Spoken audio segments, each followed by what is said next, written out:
তুমি, আর second person plural হচ্ছে তোমরা। এই ইউ মানে তুমি, ইউ মানে কিন্তু তোমরা বোঝায়, ঠিক আছে। এটা বাক্যে যখন প্রয়োগ করবো তখন বুঝতে পারবো হচ্ছে কি কোনটা তুমি বোঝায় কোনটা তোমরা বোঝায়, ঠিক আছে। তাহলে সেকেন্ড পার্সনকেও দুই ভাগে ভাগ করা যায়, second person singular, second person plural, ঠিক আছে। নাম্বার 3 হচ্ছে থার্ড পার্সন। নাম্বার 3 হচ্ছে কি থার্ড পার্সন। এটা কিন্তু খুব ইম্পর্টেন্ট, ঠিক আছে। পার্সনের ভিতরে সবথেকে থার্ড পার্সনটা ইম্পর্টেন্ট বেশি।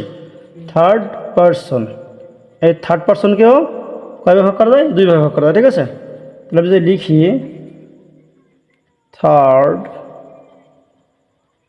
পার্সন সিঙ্গুলার, ঠিক আছে, আর থার্ড পার্সন প্লুরাল। তাহলে থার্ড পার্সন সিঙ্গুলার লিখে নিয়ে কী কী আছে দেখি। থার্ড পার্সন সিঙ্গুলার আছে হি বা সি মানে কে সে, ঠিক আছে। হি সি তার মানে বাংলা তো কি সে। তারপর ইট মানে হচ্ছে কি ইহা।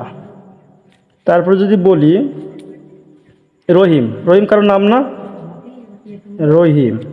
যদি বলি আসিফ, যদি বলি কাউ, যদি বলি ক্যাট, ডট ডট ডট পৃথিবীর যাবতীয় নাম, ঠিক আছে। পৃথিবীর যতগুলো জিনিসের নাম আছে সব কিছু কিসের আওতাভুক্ত হবে?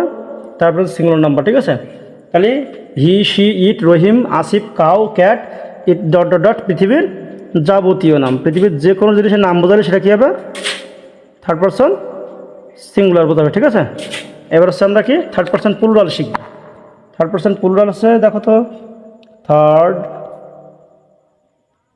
Person plural. তাহলে ওই যে জিনিসগুলো নাম তো হি সি ইট রহিম করিম না, এইগুলোর বহু বচন, ঠিক আছে। তাহলে হি সি মানে সে, তার বহু বচন কী হয়?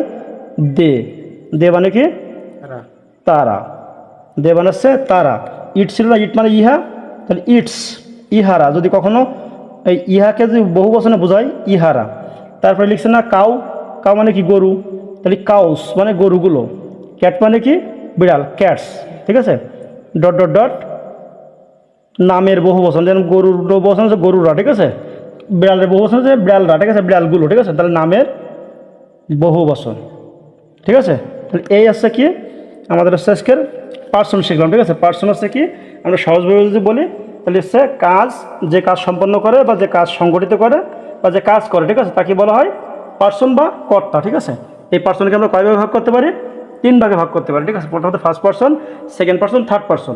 এই প্রত্যেক প্রকার পার্সনকে আবার 2 ভাগে ভাগ করা যায়, সিঙ্গুলার এবং প্লুরাল, ঠিক আছে। ঠিক তেমনি হবে ফার্স্ট পার্সন সিঙ্গুলার, আই মানে আমি, ফার্স্ট পার্সন প্লুরাল ইউ মানে উই মানে আমরা, সেকেন্ড পার্সন সিঙ্গুলার ইউ মানে তুমি, সেকেন্ড পার্সন প্লুরাল ইউ মানে তোমরা।